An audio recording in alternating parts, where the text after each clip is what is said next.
रामायण के प्रसंग से आप उदाहरण ले सकते हैं। किष्किंधा कांड में जब राम जी पहुंचे थे सुग्रीव के पास, तो सीता जी को खोजने के लिए सब विचार बहुत कर रहे थे, पर कोई काम नहीं कर रहा था। बहुत विचार सब कर रहे थे, सारे वानर विचार कर रहे थे।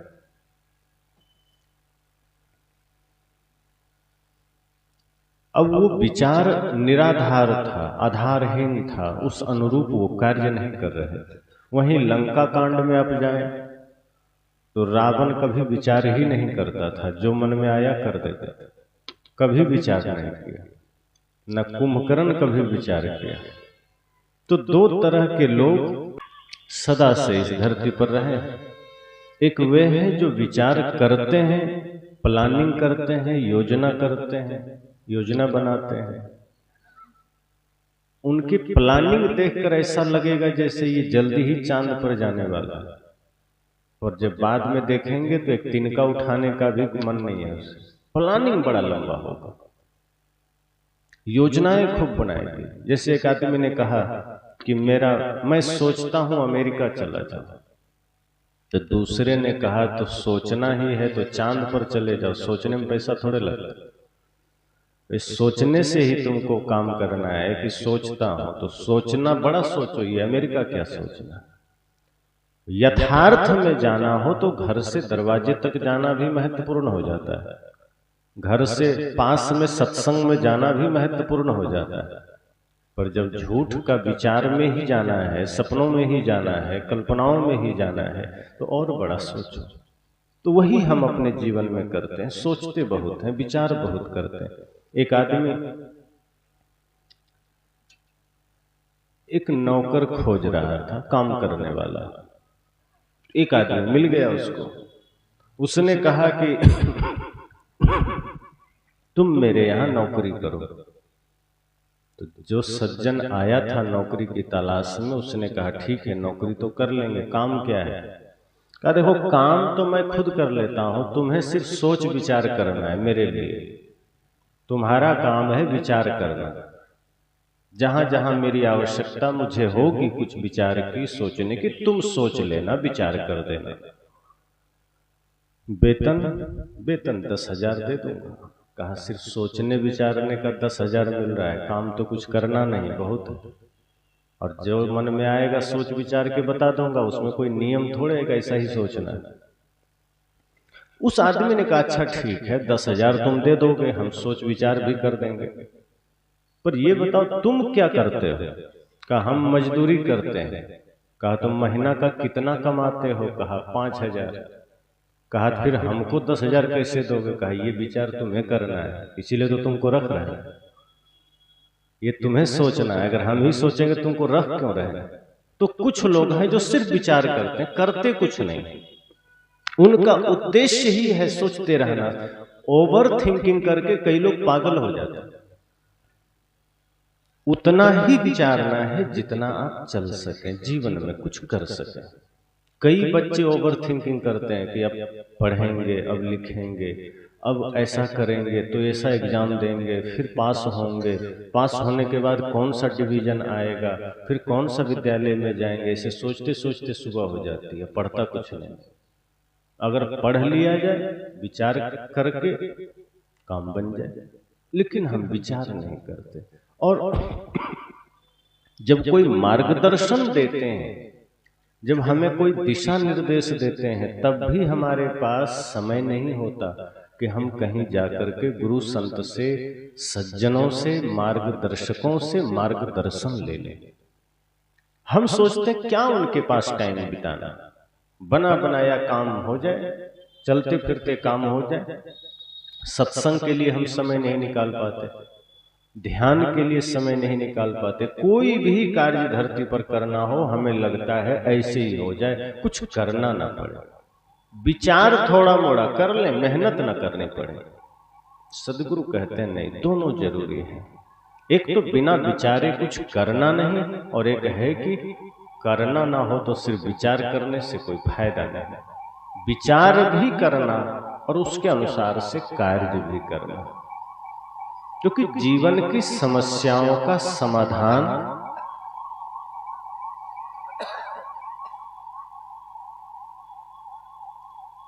जीवन के प्रश्नों का उत्तर विचार से आता है। पर विचार बढ़िया हो, मेहनत विचार में लगाइए, लेकिन वो विचार सृजनात्मक हो, वो चिंतन सृजनात्मक हो, बहानेबाजी वाला ना हो। कह रहे हम तो बहुत सोचे, गलत दिशा में नहीं सोचना। जैसे कई बच्चे होते हैं ना, बहाना बनाने में सोचते हैं कि पढ़ना ना पड़े, ऐसा कुछ बहाना बना ले, मास्टर साहब को होमवर्क ना देना पड़े। विचार तो करते हैं बच्चे, लेकिन वो विचार इसमें नहीं करते हैं कि बढ़िया पढ़ करके जाएंगे, होमवर्क अच्छे से करके जाएंगे तो हमें शाबाशी मिलेगी, आशीर्वाद मिलेगी और हमारा जीवन बढ़ेगा आगे। पढ़ने का समय है, अभी नहीं पढ़ेंगे, बाद में फिर वैसा मजदूरी करना पड़ेगा। अभी समय पढ़ने का, तो विचार नहीं करते।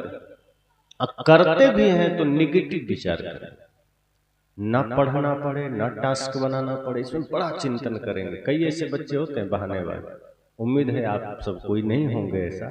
पर एक बच्चा था, बढ़िया कथा है, मास्टर साहब ने स्कूल में 4 चित्र बनाने को दिया, तो सब बच्चे तो स्वीकार कर लिए, ठीक है साहब बना लेंगे। एक था बहानेबाज, और अव्वल दर्जे का बहानेबाज था। वो दिमाग लगाता तो था, बहुत तेज दिमाग लगाता, पर ना कुछ करने में लगाता कि कुछ करना ना पड़े, बिना किए बात बन जाए। तो मास्टर साहब ने कहा 4 चित्र बना के लाना। तो कहा कौन कौन सा? कहा चूहा, बिल्ली, कुत्ता और गाय। तो सब बच्चे तो चले गए, अपना मेहनत किया, रात भर चित्र बनाया। अब वो जो बहानेबाज था वो सुबह आया तो कोई चित्र नहीं बनाया, खाली कॉपी मास्टर साहब को दे दिया। तो मास्टर साहब ने कहा इसमें चित्र कहाँ है? बनाया नहीं? कहा सर बनाए थे। गजब बात करते हो, बनाए थे तो चित्र कहाँ गया? कहा सर पहले चूहा को बनाया, उसके बाद जैसे ही बिल्ली को बनाया, बिल्ली ने चूहे को खा लिया। बड़ी मेहनत से बनाया, बिल्ली बनाते चूहे को खा लिया। तो मास्टर साहब समझ गए कि हमको किससे पाला पड़ा। अच्छा ठीक है, ये बताओ बिल्ली कहाँ है? कहा उसके बाद तुरंत कुत्ता को बनाया, तो कुत्ता के डर से बिल्ली भी भाग गई, कुत्ता उसको भी नोच लिया। कहा अच्छा तो अब ये बताओ कुत्ता कहाँ है? कहा सर कुत्ता के बाद जैसे ही गाय को बनाया, जब तक गाय को सींग नहीं लगाया था तब तक सब ठीक था, जैसे ही लंबी सींग दिया उसके डर से कुत्ता भाग गया। कहा तब गाय तो होना चाहिए, ठीक है गाय कहाँ? कहा गाय बना के रेडी किए, एक किसान हरी हरी घास लेके जा रहा था, गाय उसके पीछे चली गई। इस तरह मेरे सारे मेहनत पर पानी फिर गया। मास्टर साहब समझ गए कि बड़ा ही अव्वल दर्जे के विद्यार्थी से पाला पड़ा। कहा धन्य होते तुम्हारा, बहुत आगे जाओगे। छोड़ दिया। क्या करेंगे शिक्षक? अगर कोई अपने जीवन को इस दिशा में लगा करके ओवर थिंकिंग करेगा, दिमाग लगाएगा, संत कहते हैं सफलता नहीं मिलेगी। सोचना है तो सृजन में सोचो, कुछ अच्छा करने में सोचो, और सोचो कि यही वक्त है हमारे पास, आगे का पता नहीं। ये जो अवस्था है शिक्षा के लिए, ये बड़ा अद्भुत है। उम्र अगर आगे बढ़ जाएगी, पढ़ नहीं पाओ, फिर संसार का सारा काम तो बाद में भी कर लो, मोबाइल चलाना, टीवी देखना, खेलना कूदना, ये तो बड़े होने पर भी कर लोगे, लेकिन पढ़ना अभी ही कर सकते हो। तो इसलिए संत कहते हैं कि बच्चे हों कोई भी हो, अपना चिंतन ऐसा रखो कि आपके चिंतन से आपका जीवन में कुछ बने, आपका जीवन में कुछ निर्माण हो, आप सृजन कर सके, शुद्ध संस्कारों को जगा सके। इस तरह से नहीं, और इसके लिए श्रद्धावान होना जरूरी। गुरु के पास, शिक्षक के पास जाओ तो इस भावना के साथ कि हमें कुछ ग्रहण करना है, हमें पात्र बनना है। शिक्षक तो सबको पढ़ाते हैं, 100 बच्चे हैं, 500 बच्चे हैं, पर कोई एक बढ़िया टॉप कर जाता है, उसको अलग से थोड़े कुछ पढ़ाते हैं। वो पात्र बनकर गया था, वो सोच कर गया था कि नहीं, मुझे फिजूल में समय नहीं गंवाना, मुझे टॉप करना है, मुझे आगे बढ़ना है, संकल्प होना चाहिए। और सिर्फ खाना पूर्ति के लिए चले गए कि नहीं ठीक है, पिताजी माताजी ने नाम लिखा दिया है तो जाना तो पड़ेगा, घर में रहेंगे तो फिर डांट पड़ेगी, तो चलते हैं विद्यालय। और ठीक से पढ़े नहीं, गुरुजी भी क्या करेंगे, वो भी समझ जाते हैं कि ये हमारा चेला, ये हमारा विद्यार्थी सिर्फ सोचने वाला है, करने वाला नहीं है, फिर उधर से ध्यान हटा देते हैं। और ये बात साधना मार्ग में भी है। आज साधक यह सोचता है कि गुरु के पास जाएं और पहले दिन से ही हमें वेश मिल जाए और मंच पर बैठकर हम बढ़िया हम भी प्रवचन करें। कई लोग हमसे भी कहते हैं कि स्वामी जी हमें दीक्षा दे दीजिए, हम आपकी तरफ बोलना चाहते हैं। हमने कहा मैं आज तक नहीं सोचा कि मुझे बोलना है, पहली बात तो हम कभी सोचे ही नहीं। हमने सदा यह सोचा कि जीवन में अपने दोषों से, अपने गलतियों से प्रतिदिन हमें सीखना है, जागना है और हमें उस ऊंचाई तक जाना है जिसके लिए हम इस मार्ग को चुने। और सिर्फ इतना ही सोचकर आज हम यहां तक आए हैं। बोलना तो सहज बात है, कोई सुनना चाहते हैं अपने अनुभवों से, कुछ अध्ययन से कुछ बोल देते हैं, लक्ष्य बोलना नहीं है। पर आज ऐसे भी साधक है जो ये सोचते हैं कि हम बोलना सीख जाएं, हम भी प्रवचन देना सीख जाएं, कुछ इनकम हो जाए। अब जो साधक यह सोचकर आया है कि कुछ इनकम हो जाए, खाने पीने को मिल जाए, तो समझ लेना कि उसको भरोसा नहीं है अपने साधना पर। जो सच में त्यागी हैं, तपस्वी हैं, वो तो निश्चिंत हैं, वो तो जंगलों में भी बैठेंगे तो उनको ये चिंता नहीं कि हमको भोजन मिलेगा कि नहीं, कपड़ा मिलेगा कि नहीं, क्योंकि जो सच्चे संत होते हैं प्रकृति पूरा कर देती है। लेकिन जो इस तरह के मन वाले हैं, इस तरह के भाव वाले साधक हैं, शिष्य हैं, चेला है, वो क्या करेगा, वो सोचेगा बस गुरुजी के पास चले जाएं, गुरुजी ही हमारा सारा काम कर दें और अंत में खाने का समय हो तो हमको बुला के बढ़िया खिला के दें। सेवा ना करनी पड़े, मेहनत ना करनी पड़े, झाड़ू ना लगाना पड़े, सफाई ना करनी पड़े, आश्रम की सेवा ना करनी पड़े, अन्य कोई सामाजिक सेवा ना करनी पड़े, उसकी नौबत आए तो बहाना बना के निकल ली। लेकिन जब भोजन का आया, यश कीर्ति उपलब्धि का आया, तो आगे खड़े हो गए कि हाँ चलिए ठीक, हम आगे खड़े हैं। तो इस तरह से अगर कुछ पाना है जीवन में, कुछ उपलब्ध होना है, तो सबसे पहले जिज्ञासु बन करके, पिपासु बन करके, खाली होकर के गुरु संत के पास जाना पड़ेगा, शिक्षक के पास जाना पड़ेगा। आप पढ़ रहे हैं, आप साधना कर रहे हैं, ये सोचना कि मुझे रिक्त होकर जाना है, मुझे लक्ष्य संकल्प के साथ जाना है, ऊंचा लक्ष्य बना करके ऊंचा संकल्प लेकर के जाना है ताकि हम सफल हो सके। ऐसा नहीं कि बस जबरदस्ती चले गए, ठेलुआ गाड़ी नहीं बनना है कि धक्का दिए तो आगे बढ़े, कहा तो ध्यान किया, नहीं कहा तो ध्यान नहीं किया। सार्वजनिक में तो सब ध्यान कर लेते हैं, सार्वजनिक में सब पढ़ाई कर लेते हैं।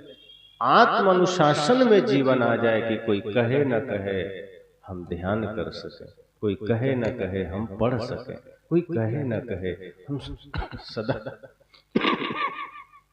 प्रेम में जी सके। एक साधक गया गुरु के पास, तो वही आधा अधूरा मन था, देखा गुरुजी के चमक दमक को कि घर में काम करना पड़ता है, मठ में जाएंगे तो गुरुजी के यहाँ तो बना बनाया सब मिल जाएगा, ये सोचकर चला गया। अब गुरुदेव ने ज्यादा सोचा नहीं, उन्हें लगा कि नया साधक आया है, बहुत अच्छा है, ठीक है, पर उनको ज्यादा जांच पड़ताल करने का अवसर भी नहीं लगा, ज्यादा साधक थे तो पता नहीं चला। तो एक दिन की बात है, रात्रि का समय था, तो गुरुजी ने कहा कि बेटा बाहर बारिश हो रही है और गाय बंधी है, ऐसा करो खोल के अंदर कर दो। तो चेला इतना आलसी था, दिमाग से पैदल, वो कहा गुरुजी हम को कष्ट क्यों दे रहे हो, अब गाय बाहर बंधी है, हम तो खुद ही बंधन में पड़े हैं, अब हमारा ही बंधन नहीं कटा, हम गाय को बंधन से कैसे मुक्त करें? ये काम तो आप ही कर लो, अभी तो हम ही बंधन में हैं। तो गुरुजी समझ गए, अच्छा चेला से भेंट हो गया। तब समझ में आया कि ये चेला बढ़िया है। गुरुजी को ही समझा दिया कि अभी तो हम ही बंधन में हैं, हम गाय का बंधन कैसे खोलें? अब साधारण सी बात थी, यहाँ ये सब नौटंकी की आवश्यकता नहीं, गाय बाहर थी, ले आता, लेकिन भाव नहीं था, सेवा के लिए नहीं आया था। तो गुरुजी ने कहा कोई बात नहीं, ठीक है, हम ले आते हैं, नया नया साधक है, हो सकता है अभी मन इसका तैयार नहीं होगा। तो गुरुजी गाय खोल कर अंदर ले आए। थोड़ी देर बाद गुरुजी ने कहा, अच्छा बेटा देखो बारिश बंद हुई कि नहीं? कहा गुरुजी क्या आप भी बात करते हो, छोटी सी बात के लिए हमें कष्ट दोगे? अभी देखो बाहर से बिल्ली अंदर आई है, इसको छू के देख लो, बारिश बंद हुई होगी तो पता चल जाएगा कि हाँ ये भीगी हुई नहीं है, चल रही होगी तो भीगी हुई होगी, इतने से के लिए हमें कष्ट देते? गजब। गुरुजी कहे भेंट तो अच्छा चेला से हुआ, देखते हैं कहाँ तक ये मामला चलता है। अब रात का समय आया, गुरुजी विश्राम करने के लिए तैयार हुए। कहे देखो दिया जल रहा है, रात का समय, बुझा दो। कहा हम चादर ओढ़ के सो गए, अब क्या उठाओगे हमें? मूंदहू आंख कतहू कुछ नहीं, अपनी आंख बंद कर लो, कहीं कुछ नहीं है, बुझाने क्या जरूरत है? आंख खुली है तब न दिया दिख रहा है, बंद कर लो सब अंधेरा हो गया। गुरुजी कहे बहुत बढ़िया बेटा, ठीक है। अब सुबह एक भक्त कुछ प्रसाद लेकर आए, लड्डू पेड़ा। गुरुजी ने कहा बेटा ये लड्डू पेड़ा प्रसाद चढ़ा दो और तुम भी ले लो। कहा गुरुजी बड़ा अफसोस, 3 बात आपका काट दिया, अब चौथा भी काट दे तो काम नहीं चलेगा, इसलिए लड्डू पेड़ा तो ले ही लेते हैं। तो इस तरह से चेला मिलता है। गुरुजी ने कहा बंटा ढार होते, मतलब जहां सेवा की बात थी तब तो मना करता रहा, बहाना करता रहा, जब खाने की बात आई तो 3-4 बात काट दिए, ये भी काट दे तो अच्छा चेला नहीं होंगे। गुरुजी ने कहा समझ गए तुम किस लिए बात नहीं काट रहे। तो इस भावना के साथ आप ज्ञान नहीं ग्रहण कर सकते। श्री कृष्ण कहते हैं श्रद्धावान लभते ज्ञानम, ज्ञान को ग्रहण करना है तो श्रद्धावान होना पड़ेगा, पात्र बनना पड़ेगा। अगर पात्र नहीं बनते हैं, मान लो हृदय में खटाई मौजूद है, तो विकार ही तो उतरेंगे, संस्कार तो नहीं उतरेंगे। जैसे किसी बर्तन में गंदगी हो और नींबू का रस डाल दो फिर दूध डाल दो तो क्या होगा? दूध गंदा भी होगा, फट भी जाएगा। दूध को पात्र में रखने से पहले पात्र को शुद्ध करना पड़ता है। हमें भी ज्ञान ग्रहण करने के लिए सबसे पहले अपने अपने हृदय रूपी पात्र को पवित्र करना पड़ेगा। हृदय रूपी पात्र जब शुद्ध होगा तभी इसमें ज्ञान उतरेगा और तभी इसमें भगवान उतरेगा। हृदय गंदा रहेगा तो शैतान उतरेगा, और जिस हृदय में गंदगी है वहां शैतान का निवास है। फिर वही आदमी व्यभिचार करता है, वही आदमी हिंसा करता है, वही आदमी नशा दुर्व्यसन करता है। और जिसके हृदय में पवित्रता है, पात्रता अच्छी है, उसके हृदय में ज्ञान का निवास है, भगवान का निवास है, फिर वो गलत नहीं करता। तो इस सत्संग के दूसरे दिन में हम सबको यही संकल्प लेना है कि हमें अपने अपने जीवन में विचार भी करना है और काम भी करना है। ऐसा नहीं कि बहुत सोचते सोचते समय बिता दिए, काम कुछ नहीं किए। विचार करहु विचार जो सब दुख जाए, सदगुरु कहते हैं कि विचार करोगे तो दुख जाएगा, लेकिन सिर्फ विचार नहीं, उसके अनुसार से कर्म भी करना है। विचार कर लीजिए और फिर अच्छे कर्म में मन को लगाइए, पवित्र कर्म में मन को लगाइए।